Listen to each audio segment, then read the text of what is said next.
कि हम भारत में विदेशी टीवी चैनलों को आज देखते हैं, तो जितने भी विदेशी टीवी चैनल हैं, जैसे स्टार प्लस आया है, CNN है, ATN है, प्राइम स्टार है, प्राइम स्पोर्ट्स है, वगैरह वगैरह, इन सभी टीवी चैनलों पर कुछ सीरियल्स आते हैं और उन सीरियलों को भारतवासी देखते हैं और दिखाते भी भारतवासी हैं, लेकिन उनके प्लॉट सभी अमेरिका और यूरोप से आते हैं। भारत में स्टार प्लस पे सबसे ज्यादा सीरियल दिखाने वाली एक लड़की है जिसका नाम है एकता कपूर, उसके सबसे ज्यादा सीरियल आते हैं। सौभाग्य से एक बार मुझे उससे बात करने का मौका मिला मुंबई में, तो मैंने उससे एक ही सवाल पूछा कि आपके जितने भी सीरियल हैं, सास भी कभी बहू थी, घर घर की कहानी, तेरी मेरी कहानी, इसकी कहानी, उसकी कहानी, ये सब सीरियल के प्लॉट्स कहां से आते हैं, कहानी कहां से आती है? तो मैंने कहा this is all imported. Plot तो सभी अमेरिका से हैं, यूरोप से आए हैं, कहानी सब वहां से आई है, उसमें हमने भारतीय पात्रों को फिट करने की कोशिश की है। तो मैंने कहा अब मुझे समझ में आ गया कि आपके सभी सीरियल में माताओं को ही सबसे ज्यादा गालियां क्यों दी जाती है। सास भी कभी बहू थी, आप अगर इस सीरियल को ध्यान से देखें तो इस सीरियल की सभी स्त्री पात्र या माताएं पात्र सबसे ज्यादा दुर्भावना का शिकार है। ऐसे ही कसौटी जिंदगी की या कहानी घर घर की, कोई भी सीरियल देखें, ये सभी सीरियलों को मैं देख नहीं पाता हूं, लेकिन इनकी स्टोरी जरूर पढ़ता हूं मैं, कभी अखबार में आती है, कभी मैगजीन में।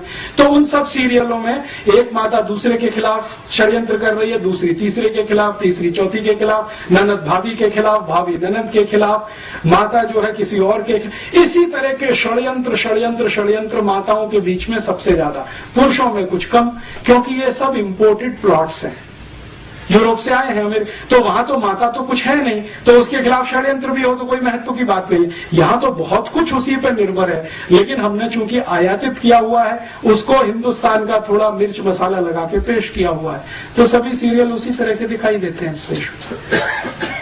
चूंकि हम अगर अपनी सभ्यता को ध्यान में रख के कोई सीरियल बनाएं और अपनी मान्यताओं को ध्यान में रख के बनाएं, तो इसके बिल्कुल विपरीत बनेंगे जो आज हम देख रहे हैं या दिखाए जा रहे हैं।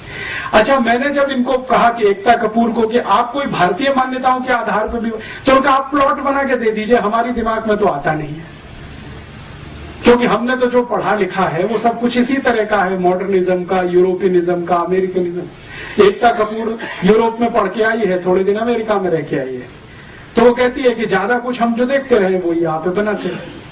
तो इस तरह का होता है, जब आप अंधानुकरण करते हैं, बिना सोचे समझे नकल करते हैं, तो इस तरह का उसमें से कुछ निकलता है।